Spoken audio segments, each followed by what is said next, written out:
Basicamente, quando a gente está fazendo esse processo de compilação, ou seja, quando a gente está pegando o nosso código-fonte, transformando ela num código executável em memória, do ponto de vista de memória, o nosso compilador está transformando o nosso código ali, ou dividindo ele, melhor dizendo, em diversos segmentos de memória. Cada um deles responsável por alocar específicos tipos de dados nela.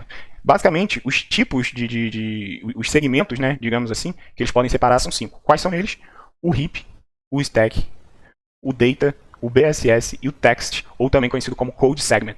O heap, por exemplo, ele é um segmento de memória que ele é utilizado por receber variáveis, ou seja, alocações do tipo dinâmica. Ou seja, sempre que você utiliza malloc, calloc, free, você está justamente aumentando ou diminuindo o tamanho do heap. Então ele é um segmento de memória que fica responsável apenas por manipular essas variáveis do tipo dinâmico, ou seja, receber e desalocar também dele à medida que você faz isso no seu código. O stack, ele é o segmento de stack, né, ele é responsável por alocar e desalocar variáveis locais e argumentos de funções, por exemplo. Ele é aquele carinha que fica responsável também por controlar o controle de profundidade do seu código. Então, à medida que você vai chamando uma função dentro da outra, ele vai sabendo exatamente quais são os endereços que ele tem que entrar e que ele tem que retornar quando essas funções elas finalizam, digamos assim, sua execução. Por consequência, como essas variáveis, digamos assim, locais, elas são alocadas em runtime, né, digamos assim, no tempo que o seu código está rodando, esse stack também ele vai tendo um tamanho variável aqui. O test segment, o code segment, ele guarda basicamente o nosso código.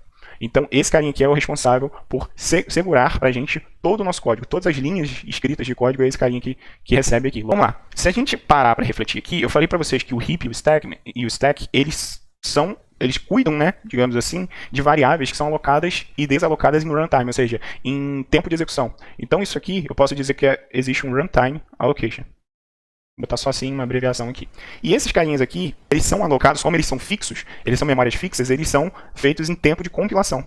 Então eu vou botar aqui que é feito em compilation time. O que acontece? O data e o BSS, eles são responsáveis por segurar variáveis globais e estáticas.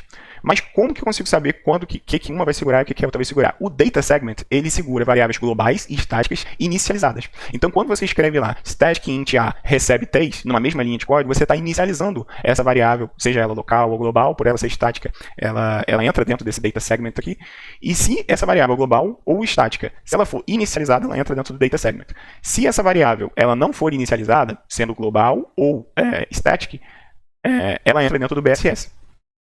O BSS e o Data são dois carinhas aqui que eu disse para você que são feitos em tempo de compilação. E à medida que o seu código corre, ele nunca é desalocado. Então você aloca ele à medida no tempo de compilação, ou seja, o seu compilador vai separar já um pedaço de memória para esse tipo de variável, porque ele sabe que ele não pode desalocar ao longo do correr do seu código, ao longo da execução do seu código.